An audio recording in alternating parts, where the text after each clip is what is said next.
Yo, what up? It's your boy Diesel Time, and thank you for stopping by for my review of Spider-Man Across the Spider-Verse.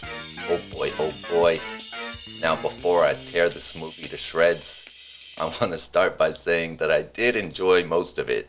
Like the experience of sitting in my seat, looking up at the screen, listening to the sounds, watching all the pictures. It was very pretty. The music choices, not really what I listened to, but for the movie, it was a fun experience. Let me get that out of the way first. A huge step down from the first one. I was disappointed walking out. And let's just get right to it. That ending, to be continued, I was not the only one disappointed. Like the whole theater let out like a few people, are you serious? I can't believe it. Like, people were upset. I don't think the majority of fans knew that this was a part 1, part 2 Infinity War Endgame type of situation. And I would compare it to like a Lord of the Rings. You got a part 1, 2, and 3. It wasn't clear that this was part 2 of a trilogy. Now, I would expect there to be a part 3 if part 2 does well. That's how movies work. There's 20 billion Endgame movies, or you know what I'm saying. MCU has 32 movies. However, you expect a movie to deliver you a story with 1, 2, 3 acts and some resolution at the end. So like a Lord of the Rings movie, like I said before, you at least got some resolution at the end of every movie, and then they kind of left you hanging with by the way, next time. So at the end of the Spider-Verse movie, I don't know, was the resolution that he told his mom, hey, I'm Spider-Man, except she doesn't know who Spider-Man is? Dad knows who Spider-Man is, and where's Dad? The writers chose to leave Dad out of that scene, and that's not my fault, that's the writer's fault. So the resolution that I'm supposed to get, the emotional payoff that only Dad can give us, it's not there because he's not there. So I'm left there like, why doesn't she know who Spider-Man is? Why does this scene not give me what I need? Give me what I need, give me what I need. All that happens in between, it's kind of neither here nor there if the movie completely misses the landing and then just says, okay, come back next time, give us another $20. Like, no way. I'm gonna rent the next one. Screw you. I already paid full price for this experience, for the resolution. Now you want me to cut that up into 3 more acts? Give you more of my money? I don't think so. I mean, I'll give you $4, $5, whatever it is to rent it. You know how Sony is. They ain't gonna put it on Disney Plus. However, I do want to see the ending because I enjoyed it enough that I want to get that experience. I just feel a little burnt by the experience of number 2. Think of it as like going on a date. You know, I had a good time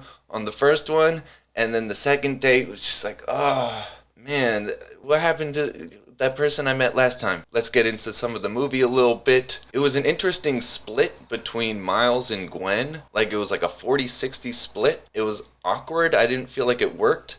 Like, if they wanted to go straight down the middle, I feel like there's a way they could have done that, have a mirroring storyline situation going on. But instead, it was just like an awkward amount of side character time for Gwen, to the point where you're cannibalizing Miles' story and we're not getting enough. The relationship with the dad and the uncle and his other teammates really worked in the first one. That was the strength of Into the Spider-Verse. And we don't get quite as much. Like, they do a little bit with the mom. They try with the dad. That speech that the mom gives, that the one from the trailer, like, that really worked. Even in the theater, I knew it was coming. Even as it happened, I was like, oh, this is really good. The meat and potatoes, if you will, it just wasn't quite there. Like, especially the camaraderie in the original movie between all the team members, like the Spider team.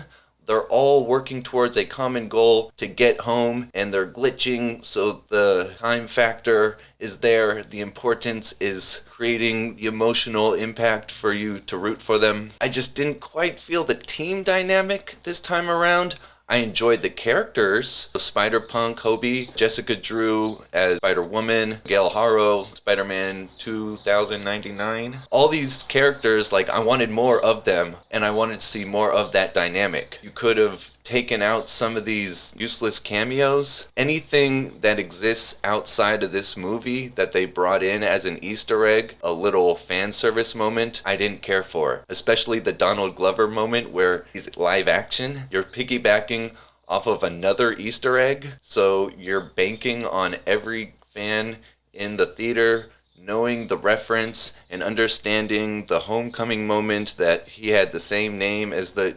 Are you following this? If you're not, you're not. And if you are, you are. It's that type of deal. One, it's an animated movie. Two, you're relying on a huge deep cut for the fans to have just to enjoy this one moment where you could be servicing your main characters more. That was a mouthful. One thing that Into the Spider-Verse did well was take all these characters that exist as Spider-Man clones, if you will, and make their versions of these characters for the movie. Put their personal stamp on these B-list Spider-Men. Now here they are in cinematic form, in animated form, in this particular movie universe that Miles is inhabiting. And this time around, they took properties already existing, like scenes from other movies, the Tobey Maguire movies and Andrew Garfield, and brought other IP into their movie instead of depicting all these different spider variants in their own new original forms for the movie, if you get what I'm saying. Anytime they borrowed from other properties